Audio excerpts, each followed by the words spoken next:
So నా first క్వశ్చనే చాలామంది ఏంటంటే పరిగెడుతున్న టైంలో జాతకాలేంటి, జ్యోతిష శాస్త్రం ఏంటి అని క్వశ్చన్ చేస్తూ ఉంటాం. ఈరోజు మనం చదువుకున్నాం, ఒక సెటిల్ అయిపోయాం, నెక్స్ట్ పెళ్లి చేసుకోవాలనుకుంటున్నాం, నెక్స్ట్ పిల్లలు ఉంటారు అని అంటున్నారు. కానీ ఏది కూడా ఒక లైన్ ఉంటుంది. శివుని ఆజ్ఞ లేనిదే చీమైనా కొట్టదు అన్న పదం ఎప్పుడు చెప్తూ ఉంటారు చాలామంది పండితులు. కానీ పరిగెడుతున్న జనరేషన్‌కి పరిగెడుతున్న పిల్లలు ఏంటంటే జ్యోతిష్యాన్ని అసలు నమ్మట్లేదు.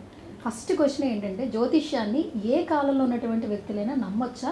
నమ్మకూడదా? జ్యోతిష శాస్త్రం ఎంతవరకు వ్యక్తిగత జీవితంపై ప్రభావం చూపిస్తుంది? ఇప్పుడు జ్యోతిష్య శాస్త్రం అనేది ఇప్పటి నుంచి ఉంది కాదు కదండి. గత 4 యుగాల నుంచి ఉంది. ఇప్పుడు మన జనరేషన్ ఎప్పుడు మారిందండి? ఒక 40 సంవత్సరాల నుంచి ఫాస్ట్ జనరేషన్ అయిపోయింది. అవును. అంతకుముందు ఎప్పటి నుంచి కూడా 4 యుగాల నుంచి కూడా జ్యోతిష్య శాస్త్రాన్ని, కర్మశాస్త్రానికి అనుభవించే తోడవుతూ వస్తుంది. ఎన్నో మీరు ఒక మాట చెప్పారు. ఇది ఎందుకు నమ్మచ్చు అని.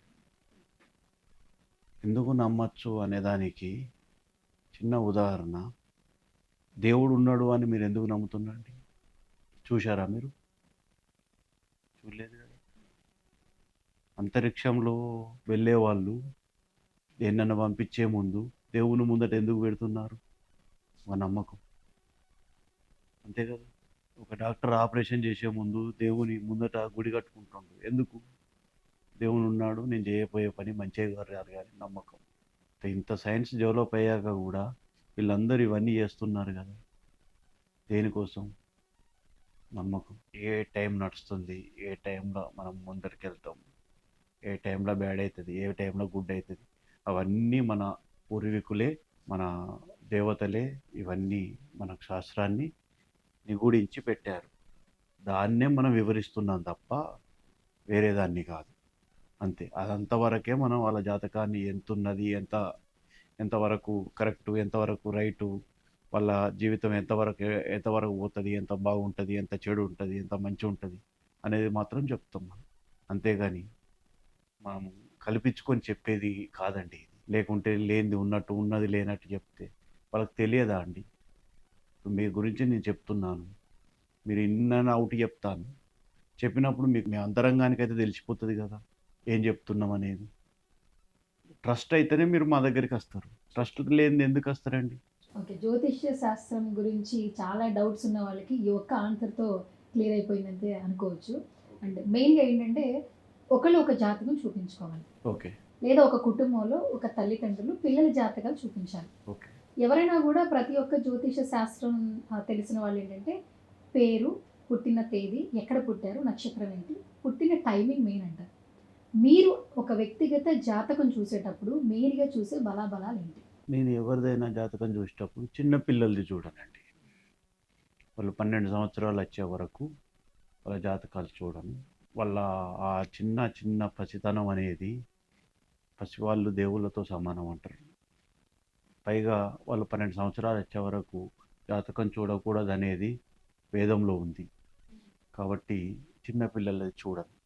12 ఏళ్ళ తర్వాతనే వాళ్ళ జాతకాన్ని ఏ విధంగా మారుతుందనేది మనం డిసైడ్ చేస్తాం.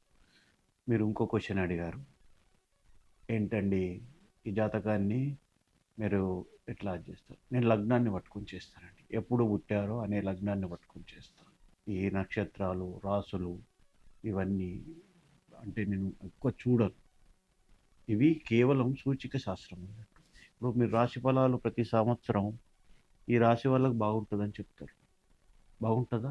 కానీ బాగోదు. బాగోదు. మళ్ళీ ఏంటని కాల్ చేసి అడిగినప్పుడు ఈ నెల నుంచి ఈ నెల వరకు బాగుంది. అంతే. గురుడు, బుధుడు, శని అని చెప్పి గ్రహాల గురించి చెప్తుంటారు. చెప్తుంటారు. మ్మ్. ఎందుకంటే 10 రోజుల కింద ఈ రాశి వాళ్ళు ఏది పట్టుకుంటే బంగారం అంటే, మళ్ళీ 15 రోజుల తర్వాత శుక్రుడు ఇలా తిరిగాడండి, ఈ రాశి వాళ్ళు ఇలా అవుతుంది అంటారు. అంటే వాళ్ళకున్న పరిజ్ఞానంతో ఒక్కొక్కలాగా చెప్తూ ఉంటారు. అందుకని నేను రాశులను ఎక్కువ నమ్మనండి. నేను లగ్నాన్ని పట్టుకొని ఎక్కువ వెళ్ళిపోతుంటాను. అది కూడా ఒక రోజుకి 2-3కి మాత్రమే ఇస్తాను అపాయింట్మెంట్. అంతకని ఎక్కువ ఇవ్వను. ఎందుకంటే ఒక జాతకం చూడాలంటే ఒక 4 గంటలు పడుతుంది. నాకు తెలుసు 4 ఎంత hours పడుతుంది. 4 అవర్స్ పడుతుంది. అది ఎంత కష్టమో తెలుసు. ఒక జాతకం చూడాలంటే ఒక కుండల్ని చూడనవసరం లేదండి. 32 కుండల్ని చూడాలి. నీ జీవితానికి ఒకటి ఉంటుంది. నీ యొక్క ఇప్పుడు నడుస్తున్న ప్రజెంట్ సిచ్యువేషన్కి ఒకటి ఉంటుంది. నీ యొక్క జీవిత